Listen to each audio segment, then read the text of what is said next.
Olá, caro ouvinte. Sou Gustavo Leal, aluno de Teoria e História do Urbanismo do primeiro semestre de 2020, ministrado pelo professor Diego Ramos, do curso de Arquitetura e Urbanismo da Unilassalle, Rio de Janeiro. Neste podcast, falarei a respeito da cidade pós-liberal, tratada no capítulo 13 do livro História da Cidade, de Leonardo Benévolo. Este trabalho foi realizado em conjunto com Jennifer Antunes, Juliana Richa, Luísa Breiner, Santara Lima, Vitória Jarrara, Fernanda Lima, Giovanna Sena e Nathan Heiser. A cidade pós-liberal. A Revolução de 1848, ou popularmente conhecido como Primavera dos Povos, foi um conjunto de revoluções, de caráter nacionalista, liberal, socialista e democrático, iniciada por uma crise econômica na França. Essa revolução acaba por pôr em risco tanto os movimentos de esquerda quanto os regimes liberais que se mostraram indefesos no cenário da Revolução. As esquerdas acabam perdendo confiança nas reformas setoriais, reformas essas que dizem respeito ao ambiente construído. Muitos socialistas da época, como Marx e Engels, criticam os socialistas da primeira metade do século e os julgam utopistas. Para os socialistas científicos de esquerda, os operários devem conquistar o poder e, antes de qualquer coisa, deveriam mudar as relações de produção que, posteriormente, iriam tornar possível todas as mudanças em vários setores. Mas e as direitas? Onde elas se encaixam? Simples, elas saíram vitoriosas nas lutas de 1848 e os líderes representantes da França, Alemanha e Inglaterra abandonam a tese liberal da não invenção dos estados nos mecanismos setoriais e usam métodos setoriais daqueles que os esquerdistas consideravam utópicos, como instrumento para controlar as transformações em curso. Então, a burguesia vitoriosa estabelece um novo modelo de cidade, na qual os interesses dos grupos dominantes, ou seja, empresários e proprietários, estão parcialmente coordenados entre si e as contradições produzidas pela classe definida como subalterna são parcialmente corrigidas. As iniciativas privadas conquistam, assim, uma liberdade limitada pela administração. Administração essa que estabelece regulamentos e executa as obras públicas, mas que a liberdade privada se garante dentro desses limites mais restritos.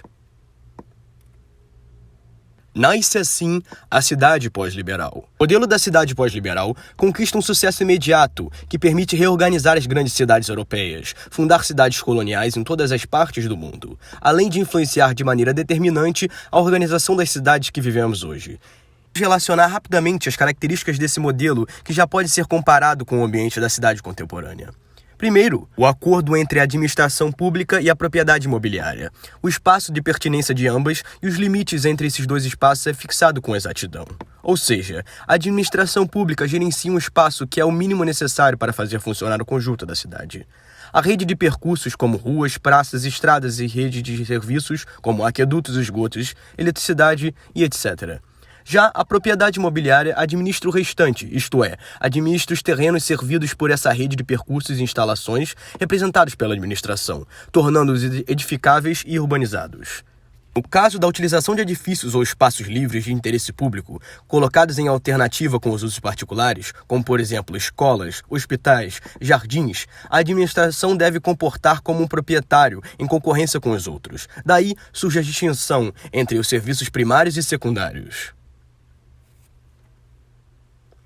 2. A utilização dos terrenos urbanizados depende só dos proprietários individuais, ainda que o setor público invista nos territórios, valorizando as posses do setor privado, esse dinheiro de investimento não retorna, ou seja, o privado valoriza seus bens em decorrência da valorização do público. Os proprietários retêm toda a valorização produzida pelo desenvolvimento da cidade. 3.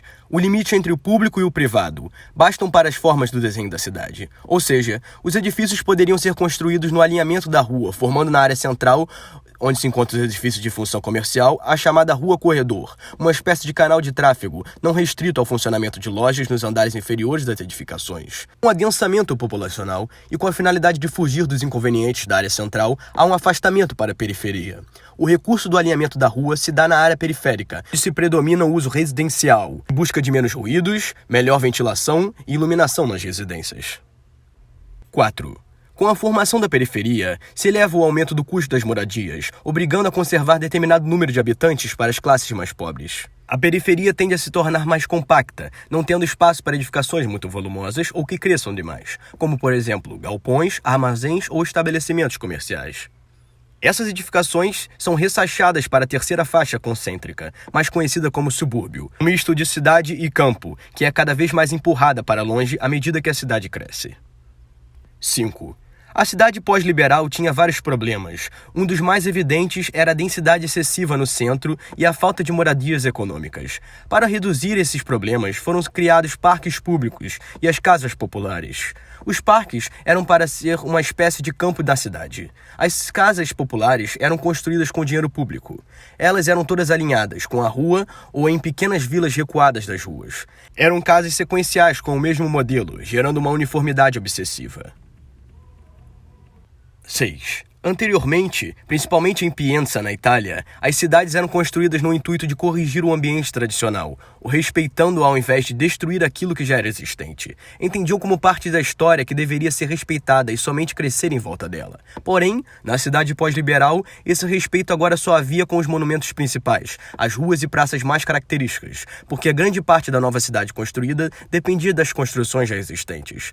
Esses edifícios antigos, como igrejas, palácios e etc., eram preservados nas cidades como museu ao ar livre. Visavam destruir as ruas antigas, que viraram ruas-corredores, em que as edificações possuem frente para as ruas. Apagaram as situações intermediárias entre os usos públicos e privados e julgaram como substitutíveis os edifícios, permitindo assim demolir e reconstruir, porém preservando as frentes ou corrigindo para aumentar as ruas. 7. Para a cidade funcionar, eram necessários especialistas, porém, eles começaram a ter que concordar em seu papel secundário e se tornaram submissos à burocracia.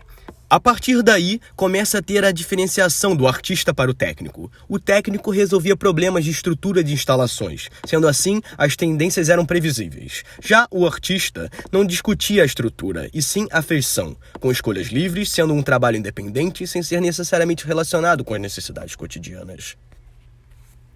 Ora, caro ouvinte, com essa separação técnico do artístico, faz cair o conceito dos objetos produzidos que as indústrias estavam produzindo cada vez mais, ficando insignificantes, tornando as obras de arte singulares. As propriedades imobiliárias começam a ter mais valor do que as obras de arte, pois geram mais lucro.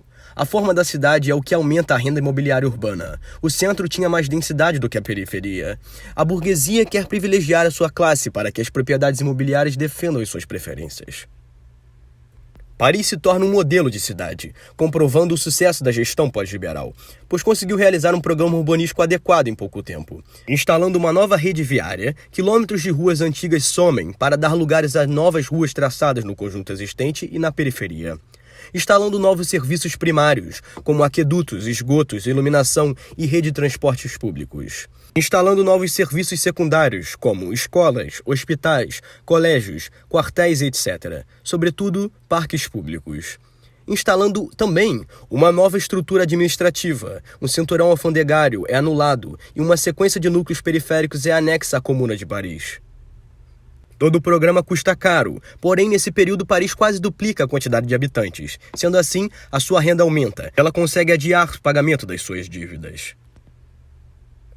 Haussmann procura engrandecer o novo ambiente urbano com instrumentos urbanísticos tradicionais. A busca da regularidade, a escolha de um edifício monumental antigo ou moderno como plano de fundo de cada nova rua, a obrigação da uniformidade da arquitetura das fachadas nas praças e nas ruas mais importantes, por exemplo, a Place de l'Etoile. As fachadas das casas se tornam um fundo genérico, ao passo que o mobiliário urbano das ruas, os bancos de jardim, os quiosques, as árvores tornam-se mais importantes. O fluxo dos pedestres e dos veículos, que muda continuamente, transforma a cidade num espetáculo sempre imutável. É claro que o ambiente descrito pelos escritores impressionistas Gustave Flaubert, Zola, e reproduzido pelos pintores impressionistas como Monet e Pissarro, à face da metrópole moderna, os ambientes públicos e privados na cidade burguesa entram em contraposição. De um lado, casas e oficinas, estúdios e escritórios, isolados entre si o máximo possível. Os espetáculos e as cerimônias coletivas também adquirem caracteres e distinção de pequenos ambientes fechados. Os teatros, os salões, que não têm nenhuma relação com o tamanho da cidade. Todas as adversidades e excentricidades dos indivíduos e grupos podem ser cultivadas no labirinto dos ambientes interiores, ao passo que se perdem ao sair para a rua, onde a multidão se encontra e se ignora entre si. Isso, meu caro ouvinte, me recorda do momento em que vivemos na contemporaneidade. A cidade atual talvez tenha muito em comum com a cidade pós-liberal. Sendo fascinada e perturbada por esse ambiente novo e contraditório, a técnica moderna finalmente produz uma nova cidade europeia, mas em vez de resolver os antigos problemas, abrem outros, inesperados. A nova cidade, por feia e incômoda que seja, é aceita como modelo universal, porque não tem alternativas. Os intelectuais recordam saudosamente a cidade do passado longínquo, e os políticos revolucionários não têm interesse em descrever a cidade de um futuro distante.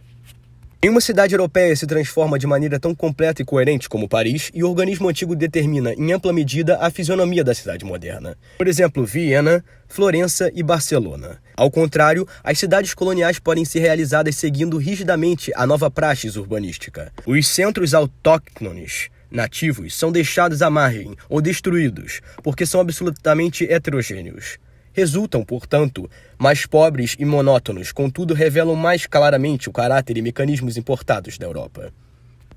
O modelo europeu pode ser imposto por volta do fim do século, mas também para as cidades americanas, onde o modelo tradicional em tabuleiro funciona durante todo o século XIX. As periferias de casas familiares aumentam e os centros comerciais são reconstruídos muito rápido. Projeta-se cortar o tabuleiro por meio de 2 redes de grandes ruas, inserir os parques públicos e reorganizar os ambientes centrais como grandes composições arquitetônicas unitárias.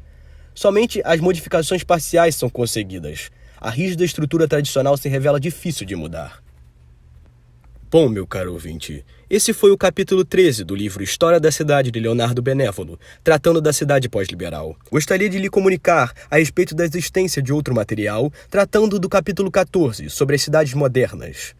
Ao fim dessa jornada, um abraço e até a próxima.